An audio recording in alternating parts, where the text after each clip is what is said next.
For those of you paying attention, in the past, Hyundai has had two different crossovers that wore the Santa Fe name. They had a mid-size two-row crossover called the Santa Fe Sport, and then a mid-size three-row crossover called the Santa Fe without the Sport. For 2019, they're clarifying things a little bit, and we now have an all-new Santa Fe Sans Sport that is now the two-row mid-size crossover, and then later we'll have a Hyundai Palisade that will be the three-row crossover. Likely the first thing you'll notice about the new Santa Fe is this new Hyundai design language up front that we also see in the Kona to some extent, and we expect to see in other Hyundai crossovers going forward. We have the latest grille right here, which has some curved sections here where they didn't have them before, and then we have this unusual headlamp arrangement that we first saw in the Jeep Cherokee, but interestingly enough, Jeep has actually run away from this design and given the new Cherokee a bit more of a conventional layout up front. The big thing to know here is that the headlamp modules are down here, sort of mid-level in the front end, and that's high beams and low beams, LEDs in this particular module, and then the turn signal lamp is down there as well. The element on top of the front end that looks more like a traditional headlamp element is actually just a daytime running lamp strip with these distinctive little swoops inside. For 2019, Hyundai decided to toss their entire suite of active safety technologies into even the base models of the Santa Fe. That really helps improve its overall base model value, and it helps compete with some of the older entries in this segment that don't have those same technologies standard on every trim. Those include radar adaptive cruise control, lane keeping assistance, autonomous braking with pedestrian detection, etc. As I said at the beginning of this video, the Santa Fe is sort of a tweener in this segment. It is notably longer than the average compact crossover in America. This is 187.8 inches long. That's a little bit longer than the outgoing 2018 model and an important nearly 11 inches longer than the Hyundai Tucson, which is their compact crossover designed to do business with the RAV4 and CR-V. If you're shopping for a compact crossover in America and you'd like a little bit more room on the inside or trappings that are a little bit more premium, this is going to be what you want to go to if you don't need that third row. If you do need the third row, then Hyundai is planning on bringing us a larger crossover that we will be seeing very shortly down in the Los Angeles Auto Show. That will bring us a third row in the back and likely an extra 10 inches or so of overall length. At the moment, there are few crossovers in this small subsegment. We have entries like the Ford Edge, of course, the Nissan Murano, and I suppose you could put things like the Jeep Grand Cherokee in this particular segment. Although, interestingly enough, Hyundai actually sees the smaller Cherokee as a competitor to this, not the Grand Cherokee. I actually think it's the other way around because the Cherokee is firmly a compact crossover. The Grand Cherokee is the model that's right about this size. As with the front lamp modules, Hyundai splits things out back as well. So you can see that we have these LED elements right up here, and then we have turn signals lower on the bumper. These are incandescent bulbs. You'll also find the backup lamps right next to them in that module. We have a single integrated exhaust tip over there on that side, and then backup parking sensors right here. While we're looking at the back end of the Santa Fe, I will mention that the rear glass and overall rear hatch is fairly upright. This is actually a style that I prefer because it improves cargo practicality in the back versus something like the Lexus RX, which is a very sloped rear end and as a result a smaller cargo area. Under the hood, we have an engine lineup that's a little bit more similar to the average compact crossover than the average three-row crossover in America. Things start out with a 2.4-liter four-cylinder engine. It's naturally aspirated and produces 185 horsepower. Then we have this optional engine right here. It's a 2-liter turbo that produces 235 horsepower and 260 pound-feet of torque. Power figures are notably below the average three-row crossover in America, which will generally have a V6 engine under the hood. Both engines are mated to an 8-speed automatic transmission, and they will send power to either the front wheels or all four wheels depending on the option that you select. Both engines are mated to a standard 8-speed automatic transmission, and both engines can be had with an optional all-wheel drive system. Depending on whether or not you select the all-wheel drive and which engine you get, fuel economy will range between 25 miles per gallon for the most efficient model and 21 miles per gallon for the least efficient, which would be the model that we're driving right here, the turbo with all-wheel drive. 21 miles per gallon is pretty much the same as the least efficient Ford Edge, although it is worth noting that the Ford Edge gets a 2.7-liter twin-turbo V6. Front seat comfort is excellent in this generation of the Santa Fe. We are driving the top-end trim, which means we get a power-extending thigh cushion, 4-way adjustable lumbar support, a multi-way power driver's seat with 2-position memory over there on the door, and a tilt telescopic steering column. This is one of the manual variety, but it does have a decent range of motion. This trim also has a powered passenger seat, but but it's worth noting that it does not have the same range of motion as the driver's seat, and that is something that you will find on some of the competition. Now, personally, I'm going to give this seat 9 out of 10 points because even though the front seats in the Nissan Murano are not quite as adjustable, I did find them just a hair more comfortable. This is definitely more comfortable, in my opinion, than the driver's seats that we find in the Jeep Grand Cherokee. However, I think that the front passenger seat in that Grand Cherokee is a bit more comfortable than what we find in this model because of that available adjustable lumbar support. One of the main reasons to upgrade to a Santa Fe over the average compact crossover in America is the overall interior room. You'll notice sitting right here behind myself very comfortably, I have many inches of legroom left. We do get a little bit more legroom in this than the average compact crossover in America, and notably more headroom as well. If I move all the way over to the right side of the vehicle, I still have about an inch left sitting right here behind this front seat that's all the way back in its tracks. I had a 6'5" person sitting up there. He was very comfortable. Now, it is worth noting that versus the average compact crossover in America, these front seat backs move a great deal further rearward. So if you're a taller person, then sitting up front is going to be more comfortable in this than something like the RAV4 or CR-V. To help improve passenger comfort, the rear seats do recline. There's a little lever right over there on the seat side. They move from a very upright position right like that to actually a pretty decent recline that I think is only rivaled by the Grand Cherokee in this segment. Although still a little bit of a squeeze, rear-facing child seats would be one of the other reasons you might want to get a Santa Fe over something smaller. Because we have more legroom in this vehicle, there's more room to accommodate a rear-facing child seat properly installed with an adult up front. And of course, thanks to the added width of the Santa Fe versus the average compact crossover, you could more easily move a child seat right over here to the middle and keep those front seats a little bit further rearward. In case you're wondering, this vehicle has 2 sets of latch anchors for the outboard seat positions only, but it does have top tether anchors for all 3. Some parents may be happy to know that the second row seats also slide a little bit further forward, so if you want a child, say, in a booster seat right there in the middle position to be a little bit closer to the driver, then you can scoot those a little bit further forward.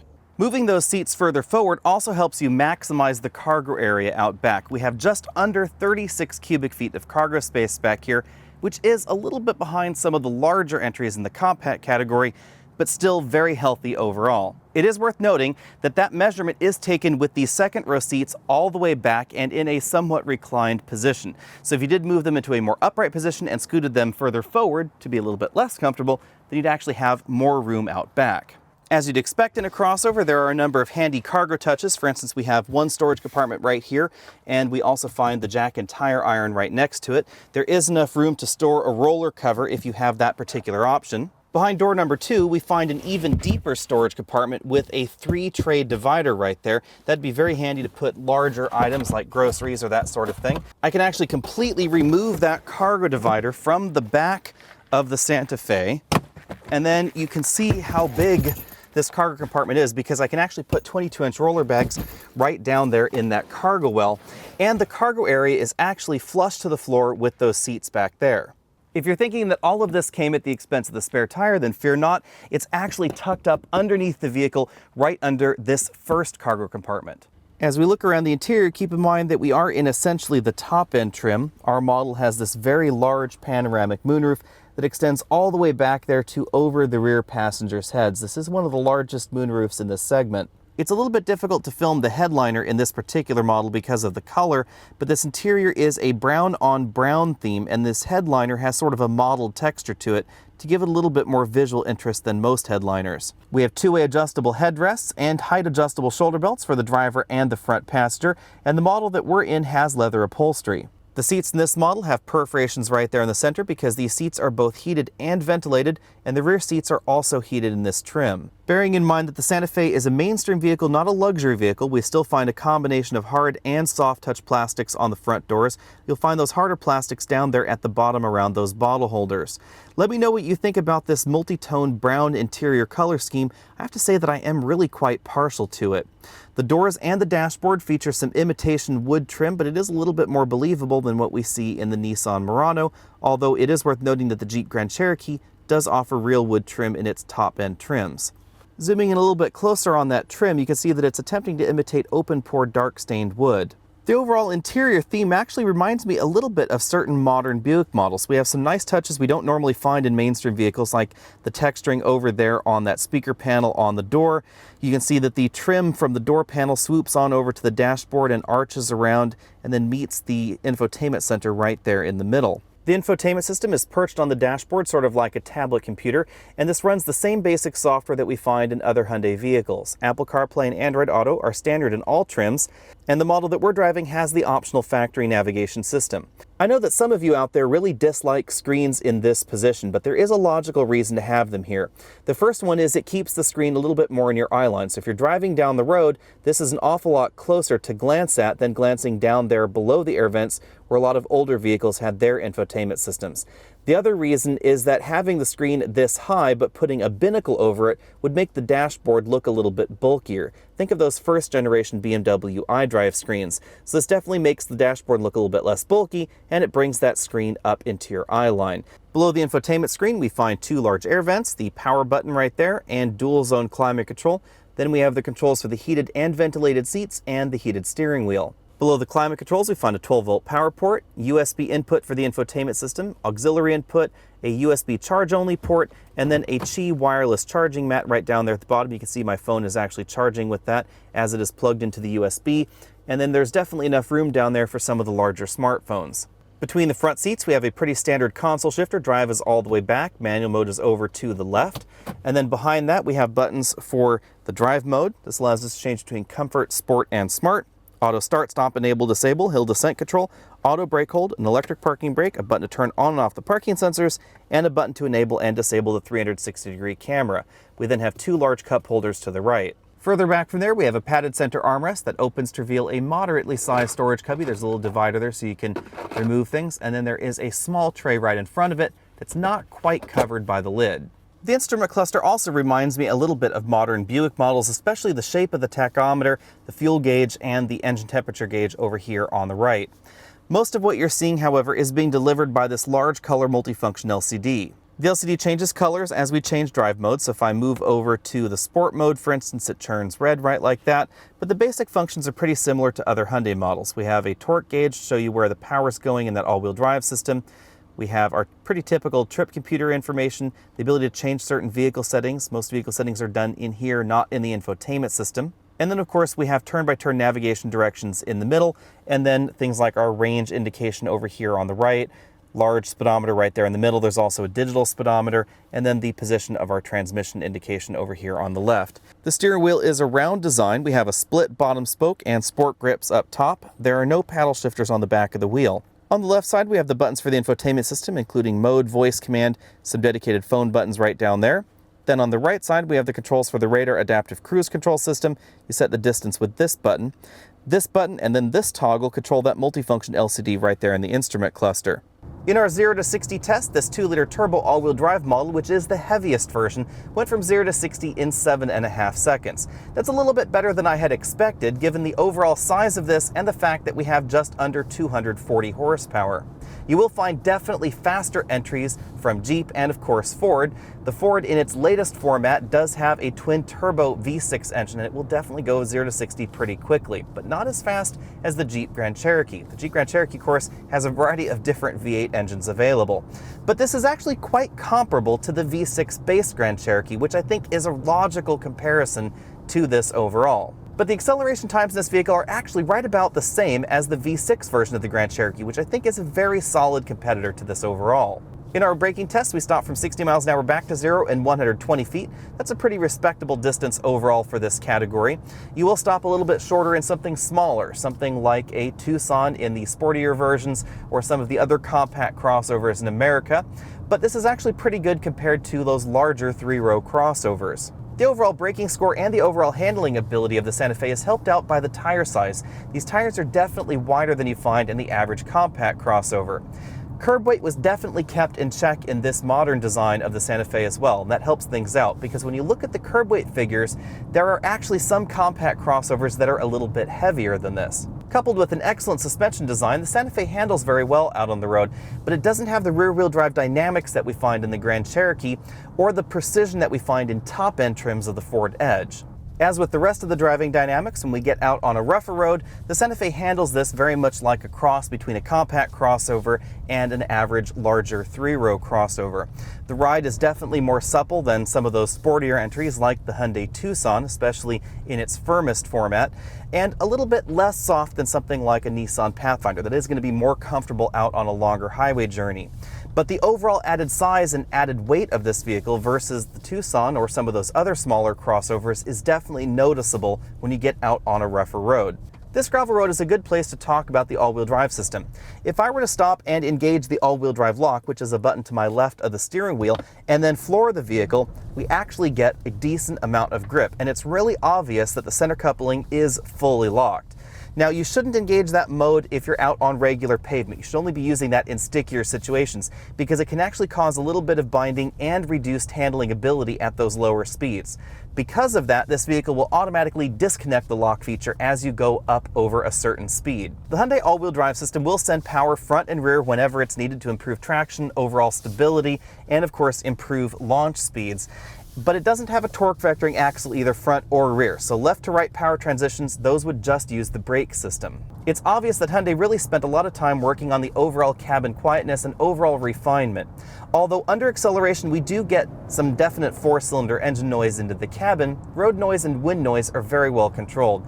And in our cabin noise test, this scored just under 70 decibels. That definitely puts this ahead of the average compact crossover in America and actually relatively similar to many luxury crossovers that are about the same size as this. I have to say that aside from the engine note, which is a little bit gruffer than I would like in a luxury crossover, the rest of the overall experience in the Santa Fe really punches above its weight. The overall feel of the Santa Fe out on the road, very much like in the cabin, feels more like a premium vehicle, more like an Acura or perhaps a Buick than something like a Kia or a Hyundai or a Ford or a Chevy. Unfortunately, the other area where the Santa Fe reminds me a little bit of a luxury or premium vehicle is the overall fuel economy.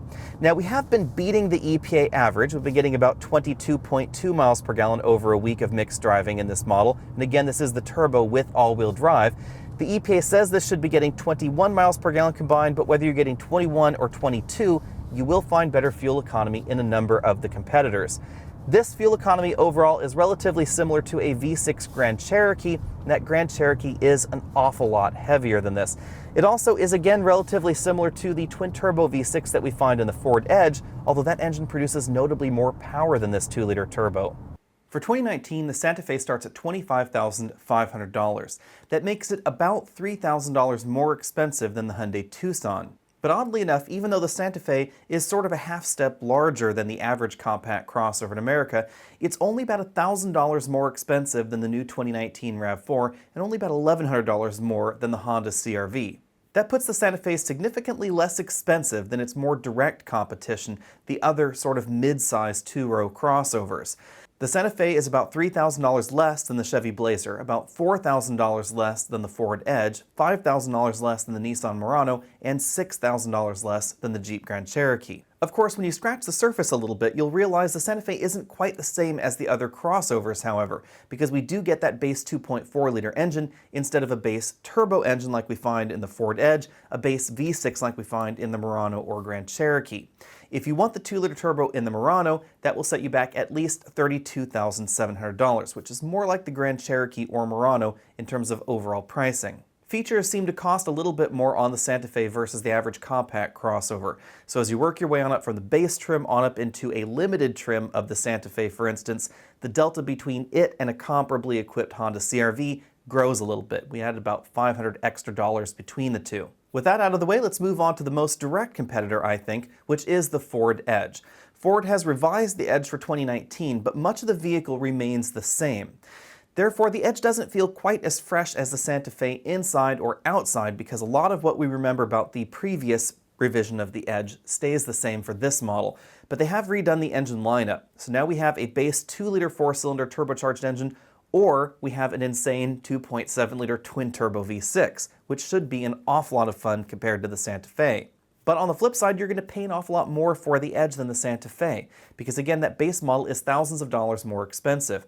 And even when you adjust for the standard feature content differences between the two models and the extra performance, it's still going to be a pretty big delta. The big difference between the Edge and the Santa Fe really is going to be in the engine lineup. We get that standard 2-liter turbo, we get the optional much more powerful V6 turbo, and that puts the performance level of the top-end Edge in really a different category. Comparable pricing is therefore a little bit tricky because Hyundai is not going after that same sort of shopper here. Instead, they're focusing on someone that's after a little bit better fuel economy, all the size, but not necessarily the size with the performance that we find in those top-end trims. Overall, however, the Hyundai is definitely going to be less expensive, no matter how you slice it, than a comparably equipped Ford Edge. And it's going to have a much longer warranty. But you do have to give up just a little bit of cargo capacity. The cargo area in the Edge is absolutely massive. However, in exchange for that, we get a much fresher feeling interior, and I definitely like the interior in the Santa Fe more than the Edge. With that out of the way, let's talk about some sideways competitors here, because you could see the Santa Fe as a definite upgrade from something like a Tucson, a CR-V, or RAV4. Versus the Hyundai Tucson, the extra cash buys you more power, an 8-speed automatic, Hyundai's latest active safety system standard. Those are not standard on the Tucson. They are available, however. About 3 inches of additional rear legroom, more headroom, and 14% more cargo room. One of the big reasons you'd want to get the Santa Fe over the Tucson is that there's more room in the back seat, especially if you're someone that needs to put child seats back there. It's going to be a lot more accommodating, a lot easier to put child seats in the back and an adult up front, especially with rear-facing child seats. In addition, we get that larger and squarer cargo area versus the Tucson. That brings up the question, is it worth the price increase? Well, once you've adjusted for the standard feature content, the delta between the two models shrinks considerably, and the size, the extra power, etc. is really only going to cost you perhaps about $2,000 versus a Tucson attempting to comparably equip it to the Santa Fe. Now, it's worth noting that it really is difficult to do that comparable comparison because those active safety features are not available in the base model of the Tucson yet. You'll only find those in the very top-end trims. Personally, if I were cross-shopping the Santa Fe and the Tucson, I would definitely pay the extra for the Santa Fe. It feels fresher, more luxurious on the inside, it's definitely a little bit more comfortable, and the only reason I could think of to buy the Tucson over the Santa Fe would be if you can't fit it in your garage. That brings us along to the Honda CR-V, another compact crossover. I think this comparison is a little bit tougher because the two vehicles are actually a little bit closer together versus the Tucson and the Santa Fe. The CR-V has a very nicely done interior, and it's also pretty roomy in its segment. So when you take a look at the legroom difference combined, front row plus second row, although the Santa Fe is a little bit bigger, it's not that much bigger than the CR-V. Now you still will get a little bit more room for child seats, especially if you're really at the borderline for accommodating them in a CR-V, but the cargo area actually shrinks a little bit when you move up into the Santa Fe because the Santa Fe is prioritizing that rear passenger room a little bit more than cargo area. In terms of overall interior quality, I think the models are actually very comparable as well. The CR-V has one of the nicest interiors in the compact crossover segment, and I actually think it compares very well to the interior that we found in our Santa Fe this week. More interestingly than that, the two vehicles are actually very comparably priced. Only about $1,000 separates the two models, and you're more likely to get a slightly higher discount at the Hyundai dealer than on the CR-V at the Honda dealer, so likely they're going to be right about the same, although it is worth noting that Hyundai gives you a longer standard warranty. It's also worth noting that if you dislike continuously variable transmissions, you won't find them on the Santa Fe, but you will find them on all trims of the CR-V. In terms of overall power, we actually get about the same kind of power out of the engines, oddly very, very close. 185 horsepower in the base Santa Fe, 184 horsepower in the base CR-V. Now, if you work your way on up the CR-V ladder, we do get Honda's excellent 1.5-liter turbo, and that is going to give you better performance than the base 4-cylinder engine that we find in the Santa Fe. And actually, even though the Santa Fe turbo delivers us more power than the 1.5 in the CR-V, overall performance actually isn't that far apart because we have that continuously variable transmission in the Honda, and that really does help improve both performance and fuel economy. My bottom line on the 2019 Santa Fe is that the vehicle definitely is sort of the odd man out when you're looking at compact and mid-size crossovers because in some ways it kind of fits in the region between. It's priced a little bit more like a compact crossover, a little bit less like the Edge, Murano, Grand Cherokee, etc., but offers the extra room that you'd expect in that next semi-step up. As a result, this particular positioning of the Santa Fe really makes a really good sales proposition for the vehicle overall. Because if you're looking especially at mid-level or upper-level trims of the average compact crossover in America and you want a little bit of extra room, the Santa Fe really is one of the best options. Upgrading from something like a CR-V into a Ford Edge or a CR-V into a Nissan Murano is going to cost you a great deal more for that extra room than making the transition from something like that into the Santa Fe. Hyundai is sort of playing on this particular segment with two different models in a way, because the Tucson is on the small end of the compact crossover segment, and the Santa Fe is that half step larger, so they're kind of covering both bases with the two vehicles. So if you're looking for something that's smaller, easier to fit in your garage, that would be the Tucson. If you're looking for something roomier, that's a little bit more cargo and passenger friendly, especially child friendly, then that would be the Santa Fe. Let me know what you think about that down there in the comment section below. And if you were torn between these vehicles that we've discussed, which would be your top pick? Be sure and find us over at facebook.com/AlexandAutos. And if you want to support this channel, go ahead and click up there to the top of your screen. There's a link that'll take you over to patreon.com where you can pledge to us monthly. And I will see you next week.